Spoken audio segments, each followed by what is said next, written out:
Supergirl, Supergirl comic right now. Let's talk about Supergirl comic. Guys, The Adventures of Supergirl is the comic that is actually connected to the Supergirl, the CW Supergirl TV show that is unfortunately ending after 6 seasons, I believe. It's 6 seasons. Maybe I got that one wrong. But I absolutely love the TV show Supergirl. I bought this as a collector edition, but I thought, hey, why don't I also read this comic? And I have to say, this is actually quite an enjoyable read. Now, if you remember back in December, I reviewed the Flash one connected to this. What was it called? Okay, here it is. The Flash season 0. And that one I felt like was a bunch of just stories that they couldn't fit into the actual show, and they just put them into comic book form.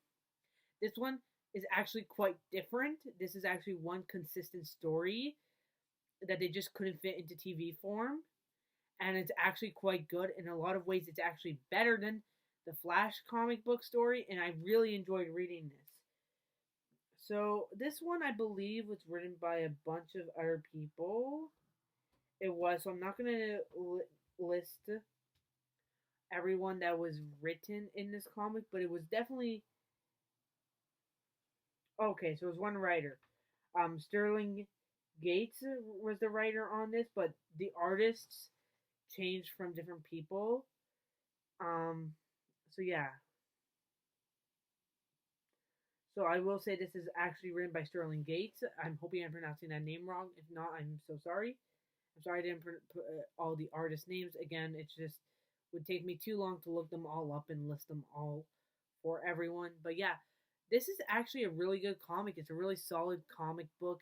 Again, it's not a bunch of stories that they couldn't fit into the show, so they put them all into one. It's just one consistent story, and it follows Supergirl and a person from her mother's past who is trying to train her to like be be the kind of Supergirl that Supergirl doesn't want to be, and it's actually a really fun read.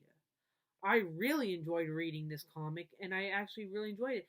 Now, is it the best story that DC has released? No.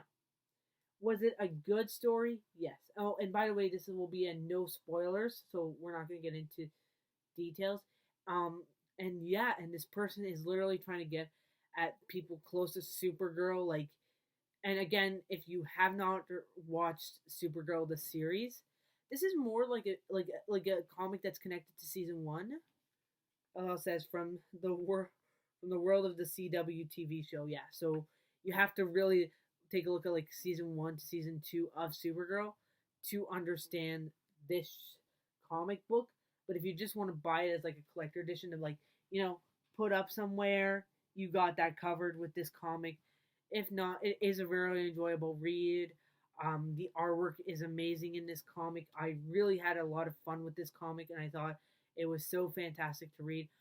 I have to rate this higher than The Flash, so I'm going to rate this a 9 out of 10.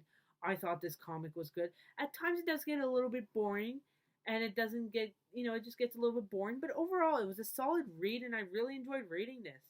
I do have other CW Arrowverse shows slash comics to read. I really want to get into the Smallville comics. I really want to get into the Smallville ones. I don't own them all, but like I would like buy the ones that I don't have on my DC app just to read them and do that.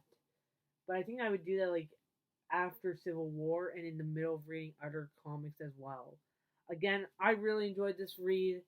I think if you are a Supergirl fan and you like the TV show, you would also enjoy this read, and I think just give it a shot. Anyways, guys, thank you so much as always for watching. Please remember to like, comment, subscribe, and also follow me on Instagram and TikTok. My usernames will be down in the description below, and I'll see you guys very soon with a brand new comic book review. Bye, guys.